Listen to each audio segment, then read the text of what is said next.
by the hole inside. Yeah, the black hole inside. Hey everyone, grab your tea and relax. My name is Tavala and I usually make vlogs in order to share my journey through medical school with you guys. If you're new to this channel, hi, nice to meet you. It's the day before my final year medical school exams ever. And for those of you guys who have been following my channel, you know that I've been vlogging every single day for the past week in the lead up to this exam. The idea is to show you guys a realistic idea of what goes on behind the life of a final year medical student who's on her grind to becoming a doctor. At the beginning of this series, I said that I want to share with you my thoughts and feelings. I thought I'll come out here today and change the scenery up a bit and talk from here rather than vlogging from my bed without having washed my face or brushed my teeth. I have washed my face and I have brushed my teeth today, by the way. Last night was an interesting one. I was planning to get a good night's sleep and wake up early and get some work done. It's the day before the exam and it's natural for me to want to have energy. However, things took a turn. I ended up talking to my friend about a matter that's quite deep to all of us, and for that reason we were talking for a very long time. The interesting thing is we both have an exam tomorrow, so I'm not too sure how productive that was, but you know what I say, studying and exams are a part of our life. It's not our life. I found the topic energizing, and obviously when I'm talking about something I'm getting things off my chest and vice versa for my friend as well. But as a result, it meant I didn't sleep until about 2 in the morning, and obviously my alarm went off at 5. So now you guys are thinking, oh my god, 3 hours of sleep, is she crazy? It's really not something I do often at all, actually. When I say it, I mean sleeping very few hours, but it's happened and that's what it is right now. So I've made myself a really strong cup of tea and hopefully this should wake me up a little bit. Having said that, I'm not completely new to sleep deprivation, if that's what you want to call it. Before quarantine, I was working as an event photographer for a couple of years, and a lot of my shifts would be up until 2-3 in the morning, and I'd have to be at placement at 8-9 in the morning. So I suppose I've come up with mechanisms in order to still be productive even though I'm sleep deprived, and one of the ways that I do that is I don't tell myself that I'm sleep deprived. Obviously I'm just out here being honest with you guys, but I thought maybe I could share with you how I do it, and if you are in a situation where without choice you are sleep deprived, then maybe you can take away a tip or two. The first thing I do is I take a shower. I'm asthmatic, so I can't have a full-on cold shower, but what I do is I have a warm shower, and then towards the end of the shower I just keep bringing the temperature down. I don't know, towards the end of that it wakes me up. So that's tip number 1. Tip number 2 is caffeine. If you guys didn't already know, I am pretty much addicted to tea and caffeine, so yeah, I make myself a stronger tea. If you don't drink caffeine, have like a nice juice or something, or like, I don't know, lemonade, something that would be like a buzz that would wake you up. The third tip is obviously try not to be sleep deprived, but if you are, then try and like convince yourself that you're not. I don't know how well this would be taken. It's not like I'm lying to myself, but if I just want to power through the day and actually kind of stay awake, then it helps me not to remind myself how little I've slept. The more I remind myself of how little I've slept, the more I make excuses for feeling tired during the day, when I can just make more of an effort to be mentally present. Practicing mindfulness, just being more aware of where you are in time and space, focusing on the activities that you have at hand, I think that helps me to power through the day a lot. Oof, so that kind of turned into 4 tips without really explicitly stating that. I'm quite interested to know how you guys deal with sleep deprivation, or just even days that you haven't slept so well. Oh, wait, tip number 5, hold up, is I try to convince myself, I forget it. As I said, I'm usually quite well rested and I've slept enough adequately, good quality sleep. But I know that moving forward in the future there are going to inevitably be times where I might not be able to have as much sleep as I wanted to, or the quality might be a bit suboptimal. So I want to hear from you guys what helps you guys power through the day if you haven't slept enough. So let me know in the comments below. I will go through them, and it will be an interesting space for you guys to get talking about what sort of tips you have for like staying focused and staying productive even in the face of lack of sleep. I hope you guys don't mind the switch in the camera angle, but the second thing I wanted to talk about is my mindset right now, the day before my exam. I have a really tiny story I want to share with you guys.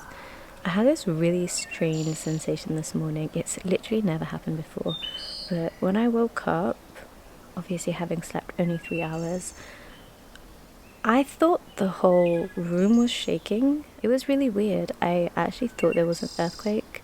I highly doubt it because no one said anything and there's no major cracks in the ground. All the houses are intact. I don't know, my mom's not said anything. So yeah, when I kind of like tried to wake myself to understand what was going on, my muscles were twitching. The sensation that my muscles were spasming, I only tuned into that for a couple of seconds, and I think I went back to sleep for another 20 minutes or so. So yeah, I just thought I'd share that experience. It was really strange, and I guess this just reinforces my point that if you can choose to avoid sleeping for very few hours, then please do so, because strange things happen and the brain is a really interesting organ. Also, this little experience had my heart rate at probably 200 beats per minute, acting as my workout of the day. Finding the light in a situation. I've got some workout here. However, my camera battery is flashing low, so I'm going to study out here and then catch up with you guys in a bit. I've just gone over some notes on my iPad, as you guys can see here. Essentially, I've imported some handwritten notes onto my iPad, and then I'm just drawing over them in order to make sure that I've adequately reinforced the concepts in my head enough. I've covered all of that with a grey box now, and that's to force me not to go over that again before the exam. Bye bye. I'm gonna miss you. Hopefully I still remember you tomorrow. And then I've got like other notes. For example, I've got bronchiolitis here, and the notes are messy, but as long as it gets in my head, it's fine. When I say messy, I mean when I've written over them, they're messy, but not the actual original handwritten notes. Those are pretty, those are nice. By the way, I'm thinking to share some of my notes with you guys, especially the drawings and illustrations that help me kind of visualize a concept and remember that in an exam, rather than thinking of like a whole text. Whilst it's important to build your understanding of a topic, there are some things that you kind of need to recall as fact. Drawings help me with that, so if you're interested in that type of thing, let me know. I need to think about where I would upload such things. Maybe on my illustrations page. If you're not following the illustrations page, I'll insert it right here. And whilst you're at them, make sure you've also followed me on my main page, where I put most of my study updates and just things on my mind and videos of me singing without much preparation. Also, Big Pimple Tea is doing a little bit better now. He's a lot calmer, he's not causing me any grief in the night, not waking me up due to pain, so that's all good. My biggest priority in the lead up to any exam is keeping calm, because when you're calm, you can think clearly, you can retrieve information from your memory, you can work things out logically. Think about it. If you're in an emotional state, whether you're too happy, whether you're too sad, whether you're anxious or worried, those emotions can cloud your judgment and your rational thinking at the moment in time. Okay, I'm not going to give any advice. I'm going to tell you what works with me, and if you want to try it out, you can do that, because I don't have any evidence-based stuff. I'm literally just going by experience as someone who's been sitting exams for a long time now. A lot of people say that I'm a calm person, and I agree with that. But I haven't always been this way. I suffered from anxiety for a couple of years, and what the anxiety kind of showed me is the extremes of being unproductive and unhelpful to myself. So over the last couple of years, I've made an active effort in order to not allow myself to go back into feeling that way when I was in an anxious state. My mum is so sweet, she's just brought me breakfast all the way up here. Yeah, I really appreciate that. I'm just gonna let it cool down a bit and then I'll go and have some food. I remember this day clearly. It was in second year on the day of one of my exams, and there was a lot of content I wanted to look over before the exam. So it's things that I had learnt, I guess, but I just wanted to be perfect and be sure that I knew all the content that I thought would come up in the exam. I had a folder about this thick, thicker than the one that I've been revising off for finals this year, and I hadn't seen a single page of that on the day of the exam, which, thinking about it, is so unrealistic. How am I going to get through a folder that big on the day of the exam? Oh boy, I freaked out. I had what felt like an anxiety attack. And I still remember that feeling. During that, I felt so out of control and that I couldn't bring myself to calm down. My heart was racing and I felt like I could barely breathe. And I told myself I never want to be in such a situation again.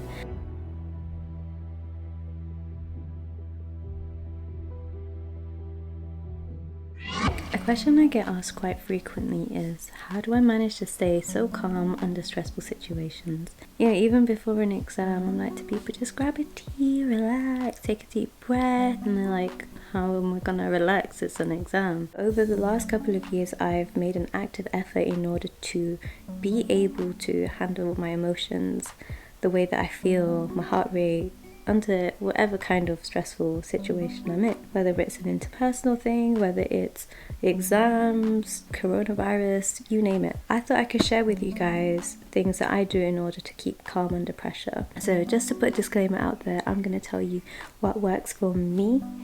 This isn't any advice, I'm still a medical student. This isn't anything medical, this isn't particularly evidence-based. This is just purely how I manage to stay calm in situations as someone who has previously not been able to. The most important thing for me is to breathe. Heart racing and your sweat trickles down your back. Boy, breathe.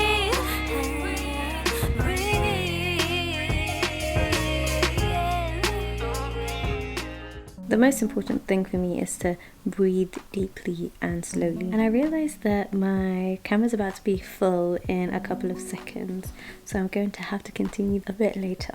In an anxiety state, we take shallow breaths with great rapidity. Here's a fun fact. There's a nerve at the bottom of your lungs where if you're taking a deep breath, it stimulates it, and that nerve calms you down and bring your heart rate down, so you're not getting the whole palpitations and dry mouth and all of that stuff that happens when you're really nervous. The thing that helps me stay calm is knowing that if I do get into an anxiety state, that's actually counterproductive to my exam performance. If I feel my palms are getting a bit sweaty or my mouth is getting dry, then I make a conscious effort to take in a deep breath and focus on the present moment, which is me sitting my exam. Another thing that helps me stay calm in the exam is I'm a believer that everything happens for a reason. I know that whatever happens, if I do well or bad, there's going to be a good outcome in some way. It might not be immediately obvious, but in time the good in the situation will reveal itself. So just knowing that however I do in the exam is not going to be the end of the world, that makes me feel calm, because then what am I stressing about? Another thing is keeping an optimistic mindset.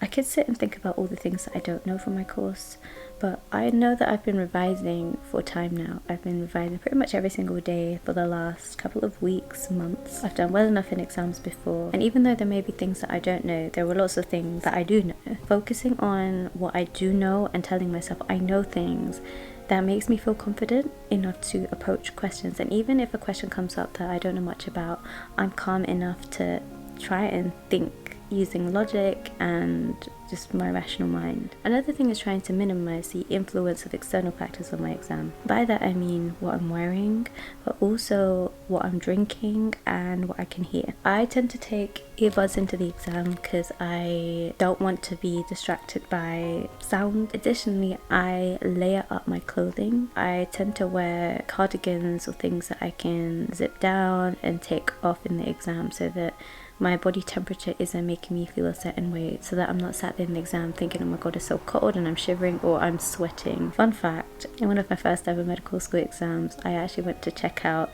the exam hall the day before the exam. The exam hall was about a whole hour away from me, but I was determined to know how to dress for the exam. Temperature matters to me. The last thing is my water bottle. I tend to only fill it about a quarter of the way, and the reason behind that is I want the water to be there enough to moisten my mouth if it does get dry. All the hydration I tend to do the day before the exam or really early in the morning of the exam. The reason why I don't drink so much water in the exam is because I don't want that uncomfortable feeling of needing to go to the toilet. Those are some of the factors that make me feel more calm in exams. Perhaps I can make a more detailed video about this kind of stuff, so if that interests you, then let me know in the comments below. And whilst you're doing that, make sure you hit that notification bell. In summary, the day before my exam, I'm feeling pretty calm. I believe that everything happens for a reason and God has a plan for me, whatever that may be. I'm going to continue looking over notes in a casual fashion rather than stressing out, because I know that's going to be counterproductive at this stage. And yeah, I hope you've taken away a lesson or two. And that's it from me for today with regards to how I'm feeling the day before my exam. If you've made it this far in the video and you liked it, then I hope you'll show your support. Please consider subscribing and you'll see me in the next one.